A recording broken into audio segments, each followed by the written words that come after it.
Welcome to Bachelor. My name is Joker with a face for radio and a voice for print. Real quick before we get started, make sure to jump down below and let me know if you like the little 10 to 15 second clips of just the craziness I'm finding on the interwebs. I know I find them funny or interesting. Let me know if you guys do or if you just want me to get right into the video. Since it takes like 10 seconds, it's usually not too much to dissuade us from our main objective of the video. So Gen Z is rejecting women's rights and is pushing back. And what I find interesting about this is they did a survey of both young men and young women, and they find that the message is just not sinking home. And they're now feeling that young men are actually being harmed by a lot of the messages that are being put out by this woke brigade. And a lot of women are now agreeing, which I find really interesting. And I think it's getting to the point where women are seeing their sons impacted, their husbands, other relatives, brothers, whatever. So we're going to talk about this a little bit. Right here, I'm not going to read this article from this location. I have a better article to actually read, but I'm going to play this video so you guys can hear the commentary by these two ladies that are doing the news here. And this is on the Rita Panahi show, I guess. But we'll start off with this. This study that I find absolutely fascinating. According to this new study, a majority of Gen Z and millennials think that women's rights have gone too far and women are coming out on top in the supposed equality push. The Telegraph reports that 52% of Gen Z and 53% of millennials say society has gone so far in promoting women's rights that it is discriminating against men. That's according to a survey by Ipsos UK and the Global Institute for Women's Leadership at King's College London. Now, that opinion is only shared by 40% of baby boomers and 46% of Gen Xers. That is shocking to me, because if you showed me this data, I would have sworn that it would be the baby boomers and the Gen X who would hold the position that actually millennials and Gen Z hold. It's really interesting. I think, it's predictable probably that this moment would eventually come. I don't think it's come yet, but these surveys are signals that it's coming, where the majority of the population thinks we've overcorrected for whatever the ostensible issue is that we're trying to correct for. And, the segmentation is very interesting. So men, of course, feel that way because they're at the front of the firing line. Women do too. I think it's for two reasons. Women have men in our lives that we care about, brothers and sons and fathers, and we don't want to see them disadvantaged, which is increasingly happening. And I also think there's a short-term versus long-term issue where it may be helpful in the short term, but in the long run, I actually think it hurts women because everybody thinks you got to a position of leadership because it was a handout. But the boomer and Gen Z millennial thing I think is really interesting. I think, Rita, it's a function of living in theory where the boomers are versus in reality where the younger people see the results of these policies, and it's probably undeniable now that it's hurting men more than it's helping women. Well, one thing that, and I'll let it finish here in a moment. I think the reason why that baby boomers and maybe either Gen Xers or the older groups don't know so much about this is because a lot of them are probably married, so they're not in the dating world. They're probably not watching a lot of the content that is made for younger people.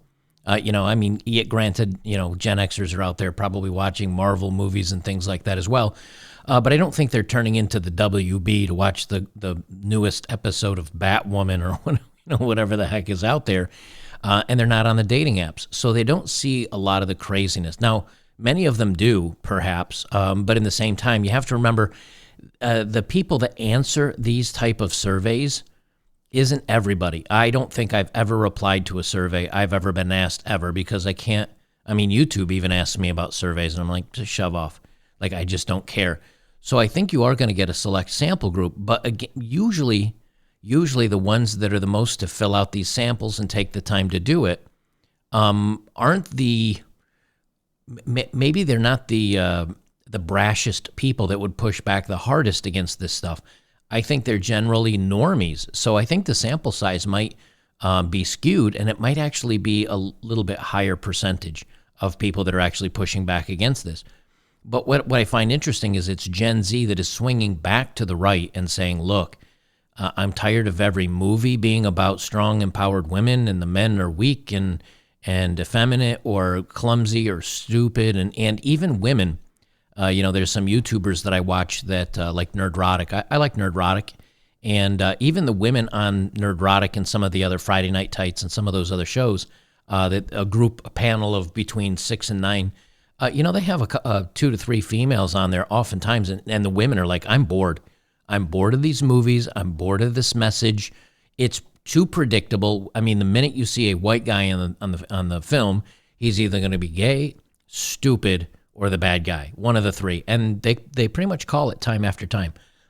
So I think everybody's getting tired of this. I'll let this finish playing here so we can finish the rest of it, and then I'll read the data behind it. Really hope this trend continues and this poll isn't some sort of an outlier, because that's why the Gen X figure surprises me, that's not higher. We've got 46% of Gen Xers who say it's gone too far and men are being disadvantaged, because a lot of those Gen Xers have sons, and they can see the impact on their sons. They can see the rhetoric in the schooling system, in the culture, from commercials to what you see out of Hollywood. And it's just this relentlessly anti-male sentiment that seems to be normalised now. Absolutely. And Gen X usually is a sensible generation. Maybe That's I'm biased. What I say. Yeah, same here, biased. So maybe, as you say, that trend needs to continue. I think schools is a big one. That's where you'll really see people, the mama bears, as they say, come out. And then it just trickles up from there, I hope. But there's definitely an overcorrection that's happening, and hopefully we see more of this. And study that I find. The other thing I find interesting about this as well is that, when you look at the younger generation, they're the ones that have been having this hammered down on them by the government. I did a video where, President Potato Head was talking about how he received a letter from a 5-year-old child that was talking about how the pay gap needs to be fixed, even though so you got it coming from the president, you've got it coming from politicians, coming out with these Women's Day. But ironically, then at the same time, they come out and they say, well, these men that are trying to get into women's sports, we need to support them as well, which actually hurts women. So that you're going to find more women starting to push back against this stuff. And then the young men, when I was a kid, we were into, I guess you'd call it death metal, heavy metal. There's all sorts of different quote unquote metal music, and the teachers would push back against it, and the parents would, and everybody said it was bad, which made us only love it more. And I think that's what's happening with, young guys and maybe young people today, is the more the message is hammered into the head, the more they reject it, because they see it coming from maybe unserious, unhappy, kind of kooky people. For some reason, people that deal with younger generations always think that they're stupid. And I don't know why that is, but you get somebody that's in their 50s talking to a 22-year-old or 23-year-old, and if they don't like the opinion of that young person, they say, you have no experience, you got to grow up, you're stupid. It's true to some degree that they don't have nearly as much experience, but to talk to them like a child is a serious mistake. I remember what I was like at 22. I had already served in the military for a few years. I was a police officer. I had already cuffed and stuffed quite a few people. So, I was an adult performing an adult job, and I was in charge of other people. We had a prison at the Air Force Base, and, you'd have to go in and occasionally do a prisoner walk to take them over to chow or things like that. Not extremely dangerous individuals. But the whole point is, I was an adult by that point. So talking down to kids like they're stupid is not a good idea. And I think that's the way the young generation feels right now. So this is from the New York Post. Gen Z millennials think women's rights have gone too far, according to a new survey. New research conducted by Ipsos UK and the Global Institute for Women's Leadership at King's College London found that over half of people in younger generations believe the push for equality is now negatively impacting men, and they're being expected to do too much to support progress. The survey collated the responses of more than 22,500 people aged 16 to 74 across 32 countries, including approximately 1,000 people from Australia. So this isn't a small sample size by any means. When it comes to the claim that things have gone far enough in giving women equal rights with men, 55% of Gen Z and 57% of millennials agree. So they're saying, hey, okay, we're here. We've arrived. But, one of the things about feminism and about the reason why they pushed it for women's equality, and then it was for, diversity and everybody else has to be equal, and then they're pushing for men that want to be women and women want to be men and their equality. And then they're pushing for, immigrants coming across the border and their equality. They can never be done. The problem can never be solved. And they're going to keep going right until they're at the point where it's socialism or something else. Because the minute they say, okay, we're done here, dust off the hands and let's move on, they're worthless. The people at the top of these organizations or these movements are worthless. It's the same thing about you take California or New York City, and they say, hey, elect us, and we're going to get rid of the homeless problem. And the homeless problem only continues to get worse. And what happens when they get back into or running for election again? They said, wow, things have gotten really worse. You better elect me. I'll take care of it this time. And it never ends up getting taken care of, because if they fix it, it's not a wedge issue to get elected for. That's one of the reasons why, when they talk about the weather, there's certain words I can't say on YouTube. When they talk about the weather and feeling that it's kind of getting a little too warm or a little too cold or a little too whatever, the reason why they're using that is because it's going to take hundreds of years to fix. And only if you elect us and keep us and give us more power can we fix this. Ironically, being that it's a power grab versus everything else. And it doesn't matter whether you agree or don't agree, or that, humankind is doing it or it's natural. That's not what I'm talking about. The point is they're going to use it to take more things away from you. Just look at what's going on with the Dutch farmers that I've talked about before. So it's more than half now.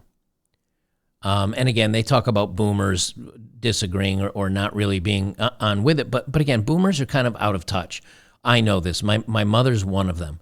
She sits and she watches mainstream news, and she doesn't pay attention to this stuff. Only when I went over to her house for this past Thanksgiving, and I sat down and I was talking to her, and I said, do you notice something about all these commercials that just went by? And she said, no, what? I said, do you realize that the ones that were for car insurance or home insurance or a purchase of a new vehicle or a laundry detergent or any of these other products, do you notice there were zero men? They showed women, they showed kids, they showed women with their kids, they showed a mom buckling two toddlers in the back seat. No dad around. They're not advertising vehicles to men anymore. They're advertising them to single moms. And they're not talking about horsepower and they're not talking about towing capacity. They're talking about, Bluetooth capabilities and miles per gallon. And the other thing I said is you also don't see very many white guys in there. If someone is represented, it'll be a family of three. If there is a guy actually in there, it'll be a family of three, and the woman's white. They've got a kind of a mixed, kid, and the husband's brown or Latino or black or something else, or Asian or anything other than a white guy. And I'm not saying that this is a complaint. I am saying this is where advertisers and companies and societies decided to go. Once I pointed that out to her, I said, wait till the next batch of commercials and see what happens. And the next batch went same as the first, and she said, I never noticed that before. They don't pay attention to it. She kind of checks out during commercials, as do most people. But the point is, if you step back a little bit and look at the bigger picture, it's all over the place. And I think young people are just getting tired of it. They say in another surprise result, Gen Z and Millennials were the generations that most believe a father who stays in the home to look after his children is less of a man, with 30% of both groups agreeing with this statement.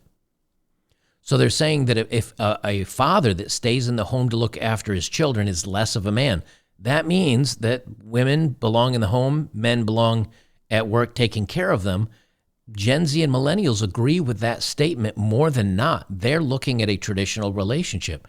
And I think as they see these wine moms growing up that are completely miserable, I think they're saying, hey, we got to do something different. Like, my mom's kind of cuckoo for Cocoa Puffs over here.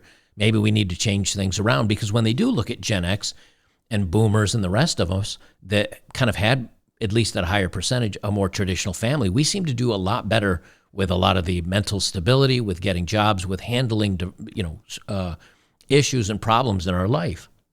They go on with a tripe. You guys get it. I've kind of gone on long enough. So Gen Z and Gen Z and the Millennials are starting to push back on this stuff. They see it's not working for the older generations.